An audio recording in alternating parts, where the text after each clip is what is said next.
238 nucleus originally at rest decays by emitting an alpha particle, say with a velocity of v meter per second. The recoil velocity of the residual nucleus is. तो दो situation आप समझिए कि अपना जो U238 था उसका मास था 238 टाइम्स द मास ऑफ, यहां पे न्यूक्लियस की बात हो रही है, मास ऑफ प्रोटॉन है, तो मैं mp ले सकता हूं। ऐसे ही तो होता है, मास ऑफ प्रोटॉन और न्यूट्रॉन लगभग बराबर होते हैं और मास ऑफ न्यूक्लियस ऐसे ही ले लेता। आप केवल 238 भी ले लेते तो भी चलता कॉम्पिटिटिव के साथ, बट थोड़ा स्कूल लेवल। अब इसका इनिशियल वेलोसिटी क्या था, 0 था, चुपचाप बैठा हुआ था। एकदम से इसका मन किया कि हम अपना एक अल्फा पार्टिकल भेज देते हैं कहीं बाहर। तो जब भेज देंगे तो अब ये चेंज हो जाएगा, मतलब यूरेनियम से चेंज होके कोई और चीज बन जाएगी, क्योंकि जब रेडियो एक्टिव डीके होता है तो उसका मतलब पीरियोडिक टेबल ही में वो शिफ्ट हो जाता है, उसका एटॉमिक नंबर ही चेंज हो जाता है। बट यहाँ पे ये सब ज्ञान की जरूरत भी नहीं है, बस आपको इतना मालूम होना चाहिए कि भाई अल्फा पार्टिकल जो होता है वो ऐसा होता है। मतलब इसमें भी आपको केवल 4 ही मालूम होना चाहिए था, और वो ऑप्शन से भी नहीं बहुत ज्यादा क्लियर नहीं है, कहीं 238 234 4 सब दिया हुआ है, तो 4 आपको पता होना चाहिए। तो ये हो गया 234, और नीचे वाला कितना चेंज हुआ उससे कोई मतलब नहीं। दिस इज द रेसिडुअल, जो ये बोलना है ना रेसिडुअल न्यूक्लियस, वो चीज है। अब इसका मास चेंज हो गया भाई, इसका मास हो गया 234 मास ऑफ प्रोटॉन है।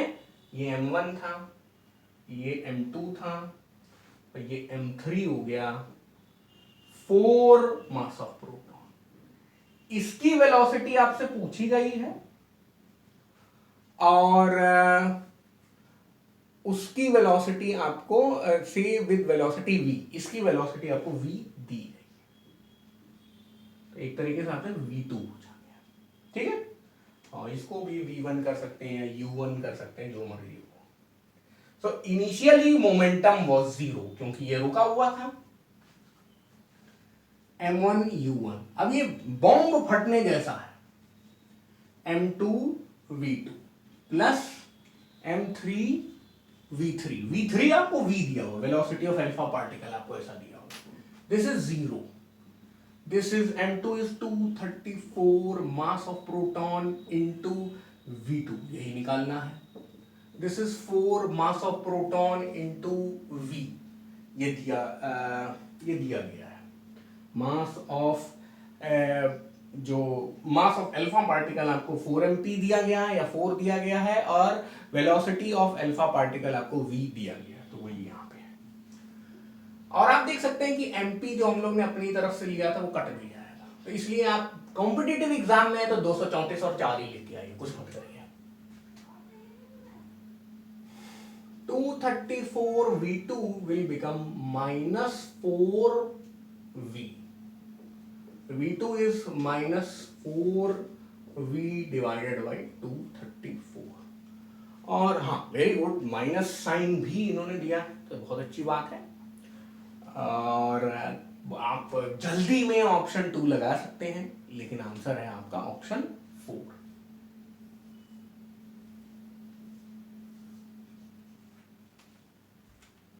ओके, आपका सवाल यह है कि x का मास 234 कैसे होगा, ये आपने कैसे जाना।